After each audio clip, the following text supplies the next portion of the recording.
Hello, boys and girls, to a special edition of Ask Guillem. This one, it's sponsored by Genting Bet. So I just wanted to go through some of the questions that they sent me. And to be honest, they really have thought hard about this one. And I'm going to enjoy going through a lot of these things, things that involve Cristiano Ronaldo, Messi, Pep Guardiola, Rafa Benitez, and few other things. So let's start with the first question. It says there has been rumors that Cristiano Ronaldo could return to Real Madrid this summer due to the financial difficulties that Juventus are facing. Is this a deal that you could see happening? The simple answer is no. No, because number one, Real Madrid are not after Cristiano Ronaldo. They're looking for a different type of profile. They want to invest their money, the wages, into a different type of player. So no. Secondly, I think that came on the back of the struggles of Juventus that asked the players to reduce the wages, which they did, and as a consequence also of the coronavirus, they realized that they may have to actually get rid of some of the players. Higuain is one of them, of course, that doesn't want to return to Italy, and they may rescind his contract. That will allow some of the wages to be invested somewhere else. But of course, the one that they spend more money on is Cristiano Ronaldo. So somebody close to Juventus left that little bomb out there. If anybody wants Cristiano Ronaldo, he may be available. And interestingly, I was told by a director of football of a top club in Europe that, how about if Manchester United decide to go for him? And I said, no, that cannot be possible. They actually are putting the money somewhere else. They are looking for a different type of player. He told me, I wouldn't be surprised. I passed that on. I would be surprised. I do believe that Juventus are trying to force Cristiano Ronaldo perhaps to redesign his contract to make it cheaper for Juventus. And that's the origin of the whole story. I don't think he's going to go to Real Madrid. I don't think he's going to go to Manchester United either. Next one is, you have charted Cristiano's career in a book. Everyone seems to understand he's dedicated to maximizing his physical attributes. Given how well he lives, do you feel he could play up to the age of 40? Well, he says 41, so take his word for it. 41 is his limit. I don't know why not 40, which is more rounded, but 41, he says. If so, would you see that being in Europe, or could he take his profile to the MLS or China? He has had offers already from both MLS and China, and I think he will end up in one of them, perhaps MLS, which, interestingly enough, something I wrote a long time ago. There was a consortium of people that wanted to put Messi and Ronaldo together at the end of their careers in the MLS. That's an idea that has not been abandoned. It doesn't have to do with David Beckham. I don't see it happening anyway. But in any case, yes, Cristiano Ronaldo would consider going to the MLS before retiring. I think he still feels that he can do things in Europe, as he was proving, of course. I think he picks where he picks, if you like, which tends to be in the second half of the season. Around February, you see the best Cristiano Ronaldo. And even though with Juventus, he has started playing more wide and in a way using more energy than he did in the last couple of years at Real Madrid, where he was practically a number 9, one-touch goals that he scored, using Real Madrid dropping deep and the spacing behind with his pace to actually surprise defenses, releasing the ball to wide areas and then just getting to the box before the centre-backs and finishing it. That's the kind of things that he used to do at Real Madrid. At Juventus, he struggled a bit more because he had been played on the left-hand side a lot of the time, not where he's most comfortable. But he had found his feet a little bit in the last few weeks before the stop of the leagues, and I think he thinks that he's got more in store, and that will mean, in my eyes, to stay at Juventus for perhaps a couple of years more. Where are we? In writing Cristiano's books, what were the biggest discoveries you made about him? Do you still feel he's misunderstood by some fans or sections of the media? Oh, there were so many. The things that he had to go through when he was a kid with his dad, being an alcoholic and having to deal with that, how he actually had to leave home and his surroundings when he was 12, go to Lisbon, where he was looked after, of course, by Sporting Lisbon, but his family left a 12-year-old go from home because of the necessity to actually bring money to the to survive, really. What was interesting, of course, is that his mom has never forgotten, because his mom is a mom. She just probably feels very guilty about the situation, and there is a moment actually in the documentary about Ronaldo that, in my eyes, was more a documentary about Jorge Mendes anyway. I don't know if you've seen it, but in that documentary, there's a moment where Ronaldo is playing with Portugal, and his mom, you see his mom having to run away from the game.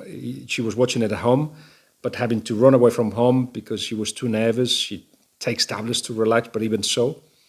And as you see her walking away, you hear her voiceover saying, I still feel sorry, and crying about letting him go. I think it's something that will be with her all her life, because she felt she had to do that with a husband that wasn't provided for the family. She had to do a lot, and it made a lot of sense for his kid, 12-year-old, to leave. But that also has got consequences. So he had a father that was absent, a mother that let him go.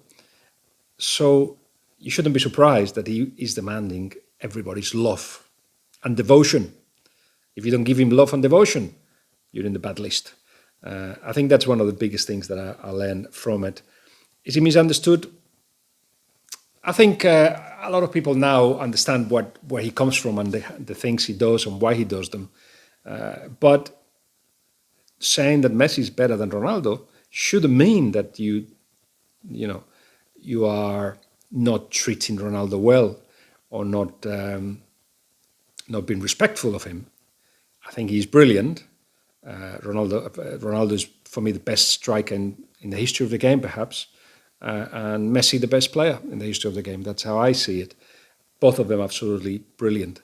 It's just that he perhaps needs as many people as possible in this part of the world that are devoted to him.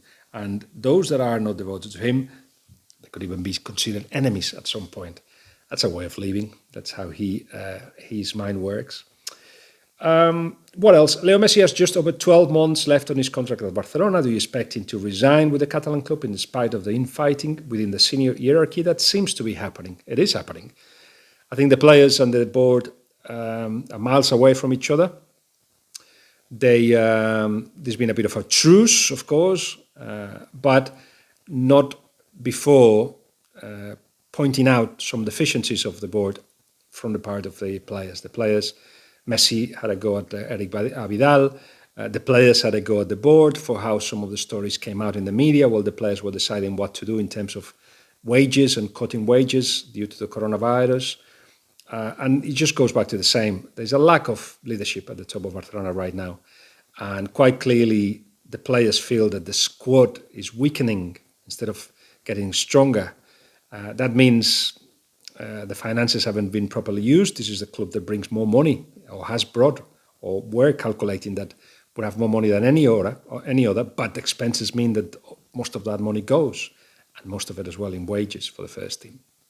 So we're going to have to follow the situation very closely, because there are elections at 2021, which is when the contract of Messi finishes, which means, of course, that he's going to have an agreement with all the candidates, or the candidates that want him to stay.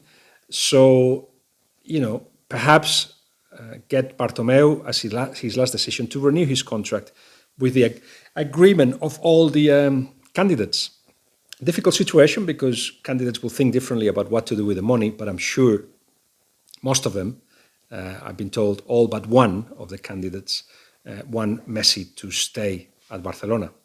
I'll have to find out who that one is and let you know. But in any case, Messi will stay for as long as Barcelona is competitive. I think it will be curious to see, for instance, one of the candidates, Victor Font, whose manager, if he wins the elections, will be Xavi Hernandez. If Xavi comes, may just give a new lease of life to Messi. A Messi that last summer, when they tried to convince Neymar to come, I think the message that arrived to Neymar was that, come over, because I'll be in Barcelona 2-3 more years. This will be the first one, maybe a couple of years more, and then you will be in charge of the club. Well, if that's the case, that will be interesting reading, because that will mean that next season could be the one but last for Messi. Oh my God. And finish with Qatar, maybe? Anyway, we will see. Messi will turn 33 this summer and mark 20 years as a Barcelona player after breaking through at La Masia. Can you think of any other player globally whose personal success and achievements is so closely linked to a golden era for his club? And surely he will go down as Barcelona's greatest ever player, if not history's. Barcelona's greatest ever player for sure. History's in my eyes as well. You can argue that. Happy to argue that. And in terms of other players that whose personal success and achievements is closely linked to a golden era of his club, from memory, I have to think of Di Stéfano, who won the league for Real Madrid, was it 9 times, and 5 Europa Cups he won for Real Madrid, Di Stéfano, and who arrived at Real Madrid when he was 27. So at a mature age, but still gave a lot to Real Madrid. Beckenbauer, who won 4 leagues and 3 European Cups for Bayern Munich. Paolo Maldini, who won 7 leagues and 5 Europa Cups and Champions Leagues for Milan, AC Milan. And perhaps I'm missing 1 or 2, but those would be in my eyes the ones that you can relate closely to the success of the club. Men who have proven to be leaders, to last a long time, so to look after themselves, to be very professionals, and generally to have made history in football. If the contract talks were to break down and Messi made the decision to leave, where could you realistically see him going? Surely it would only be English clubs that could put together the sufficient financial package. Messi will retire Barcelona. He wants to use his power, the power that he's got, perhaps call it the threat to leave, or without threatening, but the possibility of him leaving, as a way to push everybody to the limits and try to find out what is the best way to keep him happy, which means winning more titles, but generally to have the team competitive. So with that in mind, he's going to go nowhere else. There was a time where he was thinking of leaving Barcelona. I know Manchester City have been always close to his father and said many times, remember, if you want to leave, we'll be here for you. We won't pursue it actively, but if you ever leave, we'll be here for you. Chelsea wanted him as well. Manchester United dreamed of it, but there was no sufficient offer to convince him to move. And even at a time of doubt, where he, in one summer in particular, as I explained in my biography of him, said, I want to leave, look for a team for me. And of course, everybody that is related to him went and looked for that team. There were 2. One of them was Manchester City. Eventually decided that he didn't want to leave just before the preseason started, and that was the end of that. But also dreamt of Newell's Old Boys going back to Argentina and playing the first division in Argentina, which he hasn't done, of course, as he left when he was 11 from Argentina. But, he's got 3 kids. Are you going to take them to Argentina right now, where he's comfortable in his surroundings? In the situation in Argentina, with 40% of the citizens, they are poor. That's an official stat from the government, where there's a clear crisis at the football, with football as well, with the direction where football is going. There's a lot to be desired at Argentina right now, and I don't think he's attracted to that right now. So Barcelona will be the place. There has been a lot of speculation. Pep Guardiola has had 4 seasons in Manchester City now. How do you assess his time at the club thus far? Does he need to win the Champions League to have been judged to have created a great team in spite of his domestic achievements? No, he doesn't need to win the Champions League. The Champions League is a cup competition. It's one that can go either way. That depends so much on little details. Perhaps he wins it this year. But I think the target of the club, and that was a realistic target, and the one that hasn't fully been completed yet, is to actually be a domestic force, and they are, with some of the best football that has ever been seen in the Premier League. That, to me, means that he's created already a great team. And to be in the semi-finals of the Champions League, and he hasn't reached that stage. To be regularly, or 2 out of 5 years in the Champions League, that hasn't happened yet. So that's the target. Of course, I think Pep Guardiola said it many times, there are reasons why Manchester City don't get there. Some of them is surely will be his own fault and his own decisions, or the referees, or the players making mistakes. Generally, there's always something, against Spurs, for instance, with a little bit of a miracle, wasn't it? But things that haven't gone their way yet, but I think they're ready to make that jump, and it could be this year. Play the second leg against Real Madrid, and then, it could happen that City could go as far as the final. Why not? Because I feel that what's going to happen now, and the ones that are going to improve or do things better than they were after this break, the coronavirus break, would be some of them that in the past have reached those heights, like Manchester City. I think Liverpool will be good as well. The problem here is, the good thing is that players that are injured will return. I think there won't be enough training for teams to reach the high level of intensity that you require, and that will affect teams like Liverpool maybe, who are already struggling in the last month and a half or so in terms of, not results obviously, but in terms of performances. Rest will be good, but to get to that level of intensity that they provide, they perhaps won't be able to, because I think generally we're going to see slow football when everything will comes back, and then it will be down to tactics, to collective effort, to quality of the players, and Manchester City have got a lot of quality. So obviously Atletico Madrid have got an advantage, so has Manchester City in the Champions League. You could see them through, and if that's the case, it will make for a very interesting last stages of the Champions League. There has been a lot of speculations about Pep's future whenever his time at the Etihad comes to an end. Where do you see his next career step? Historically, I've been told many times that a national team will be the next thing. Which one though? Argentina? Brazil? Would they accept that? Do you know the one that he would fancy? And I think England will do well. Sorry, I've said it already. That they will do well in thinking of him after Gareth Southgate, of course. Maybe England in 2, 3, 4 years' time, when Gareth Southgate has had enough and wants to become a club manager. I think the flirting should start. There was a contact. Different people in charge of the FA at the time. He said no. Argentina also contacted him. He said no. But obviously it won't be Spain. So if it's going to be a national side, it will have to be one of those, I think. And that will make it for fascinating step. The Match of the Day pundits debated where Pep sits in the greatest Premier League managers recently. For you, where does he sit in a historical table that includes Alex Ferguson, Arsene Wenger, etc.?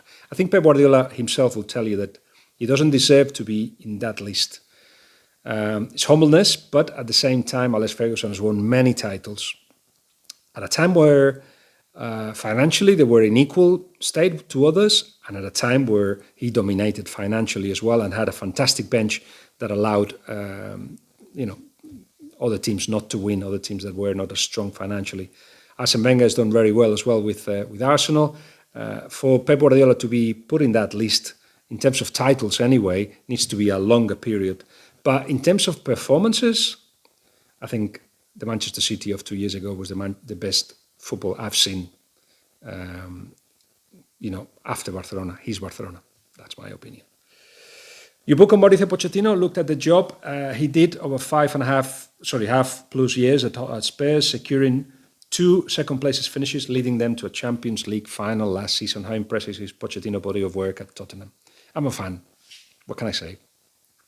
Quite clearly, he changed the history of the club. I'm not sure the path that Spurs have taken is one that have respected the legacy of Pochettino.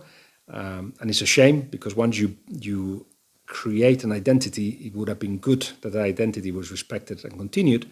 You can say that perhaps when a new manager comes, or after Mourinho, that gets recovered. But it was a good opportunity if Spurs had failed, and it did feel like the end of the road for Pochettino and Spurs, that they had not looked for somebody that can continue in that path. Well, it hasn't happened, and that's a shame. I think there are directors that feel that winning can be done in different ways, even with the same squad. I don't agree with that. I think when you've actually told players for many years, and the players of Spurs have had the same kind of continuity and way of thinking about the game, when you have had that, you need to continue that path. And it's difficult to all of a sudden to ask them to do different things. Very difficult when they've enjoyed success doing the previous philosophy, if you like. Where do you see his next managerial challenge coming from? He has been linked with Real Madrid, Manchester United, and Juventus over the past few months. Which of these moves do you feel are most likely? Real Madrid, Manchester United, Juventus, PSG, Bayern Munich, Inter. They've approached him in the last year. And Barcelona. In fact, he's the only manager I know that in recent times he said no to Barcelona and no to Real Madrid within a period of a year and a half, 2 years. So he has had the opportunity. He said no to both. The first no to Real Madrid was because he was at Spurs. The no to Barcelona is because he just didn't feel right to replace Valverde. And he wasn't. There was others that they were approached as well. Quique Setién was not. If Pochettino had said yes, Quique Setién wouldn't be in charge, basically. But he said no. So he's going to have to wait now. There is no clear path to a new manager, to a new managerial role in one of those clubs. Somebody suggested Newcastle. I just think that Newcastle is not at that place where he wants to be right now. Newcastle could be a project similar to Spurs when he first arrived. But there are many doubts about the ownership. There are doubts about the money that's going to be available. If there is money available, Newcastle will be at the forefront of many people's thoughts because I think the value of the players are going to diminish and not everybody's going to have money available to buy players. The problem, of course, is that they will have to get the finances right and try to be clever with, not clever, but try to maximize the potential of financial fair play. That means that it will require a while before Newcastle can compete for the biggest players, if they ever do, if they ever will do that. So not a place to go. But what next? It could be City after Pep Guardiola. Let's see what happens with Bayern. He has great admirers there. At PSG as well. He was a former player of PSG. And Manchester United seems safe under Solskjaer. So it's going to have to be patient for now. Harry Kane made comments in a recent Instagram live question and answer with Jamie Redknapp that suggested he'd be open to a future move away from Spurs. How much of an impact do you think Pochettino leaving Spurs has had on him? Do you think a move could happen in the next 12 months? I don't think in the next 12 months. Next 12 months will mean not this summer, the summer after. The summer after we'll have to see.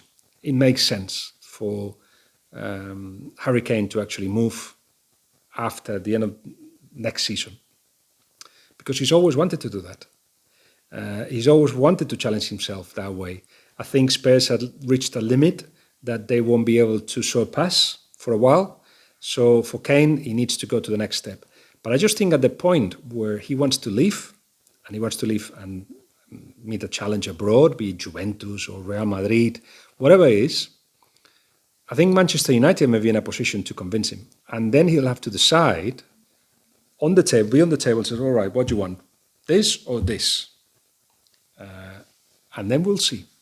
Because being abroad is very demanding and could affect your confidence and doesn't always work while being at Manchester United if they have reached the heights that we expect them to get to in the next couple of years. He will be helping with that. So all this is speculation. He's not in the list for Real Madrid, not for Barcelona, not for Juventus, not for anybody right now. So we'll see. But for me, it makes sense for him to leave, not this summer, but the summer after. Graham Souness has been arguing with Paul Pogba since he moved to Manchester United in 2016. Why do you think Graham is singling Pogba out so much? There's a generational discussion going on here. Those that are Graham Souness' time, if you like, would like their leaders to be different to Paul Pogba. And sometimes you have to accept that the new generation behave differently, think differently about the game, think differently about leadership as well. I've been told that Paul Pogba is a very good leader when things are right. When things are wrong, he's not Roy Keane, put it that way. So not the perfect leader from that point of view, but somebody that in a club that works, he could help with many things. He pushes people in training. He likes to get the ball when nobody else does. A lot of things that could help a good Manchester United. But he's been unlucky with injuries this season, and I think Manchester United will try to convince him to renew his contract, and I believe that they are confident that they can do so. We will see. For Real Madrid, I don't think he's a target, not in the actual climate. Maybe last summer it would have been, he was, but I think Real Madrid tried hard enough. Zidane wanted him, but Real Madrid didn't try hard enough, and I don't think they will do so again. In which case, Juventus may want him, but they have their own difficulties.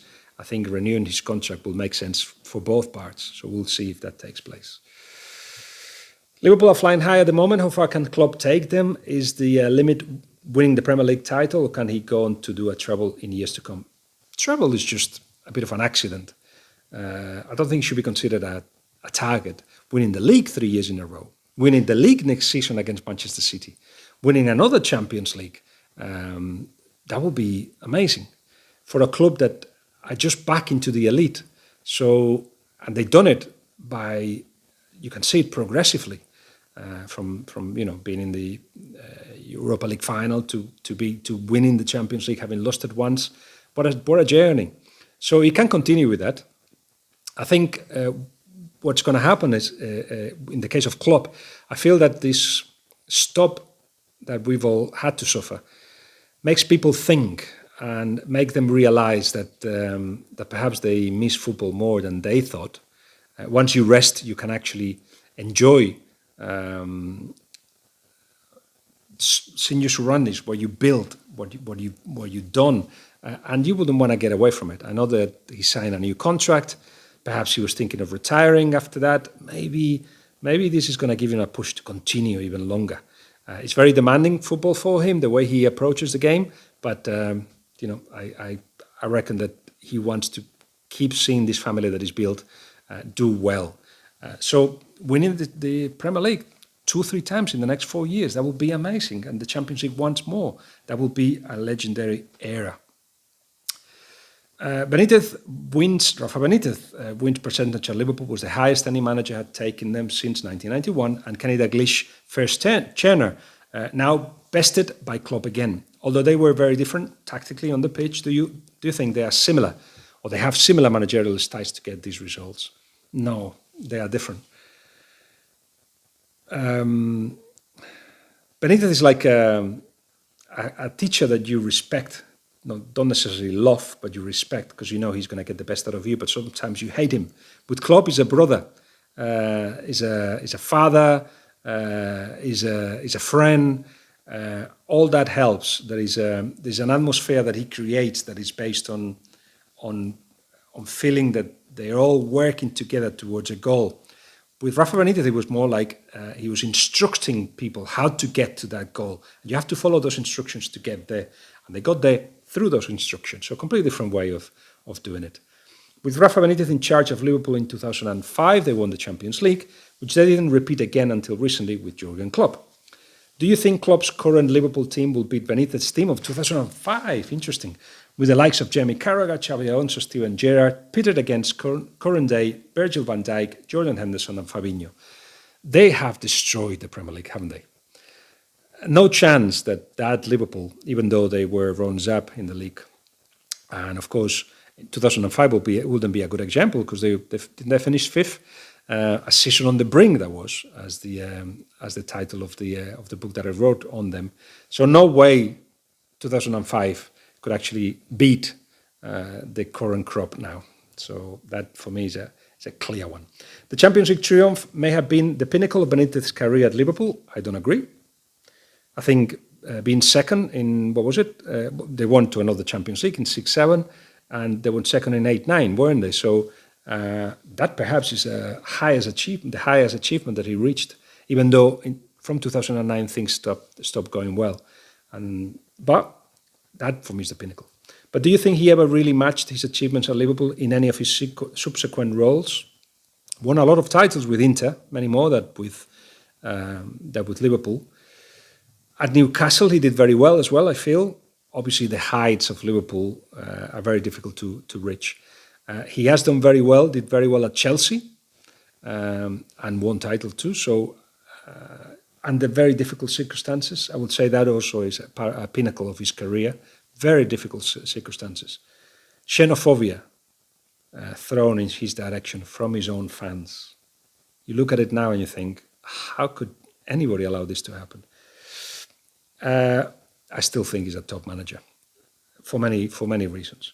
Do you think Benitez could come back to manage a top 4 English or Spanish side again?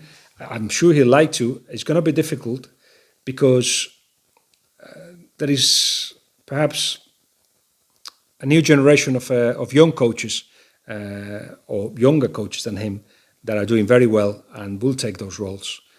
But I feel that he will be good coming back, even at Everton. Why not? If they convince him one day. I know that he's got unfinished business at Liverpool. That will be very, very difficult to return to, I think. And there will be opportunities. Newcastle, why not again? And the new stewardship. But I believe right now that he hasn't heard anything from Newcastle at all. So that possibility doesn't seem to be imminent. But why not? They love him there and he loved Newcastle. So anyway, that was a long one, wasn't it? I'm not sure if you got to the end of this. But anyway, thank you if you have. And there'll be more Ask Guillems next week for Diario Sport. And every now and again, we'll do one for Genting Bet. I've enjoyed doing this, actually. The questions were brilliant. So talk to you soon. Bye.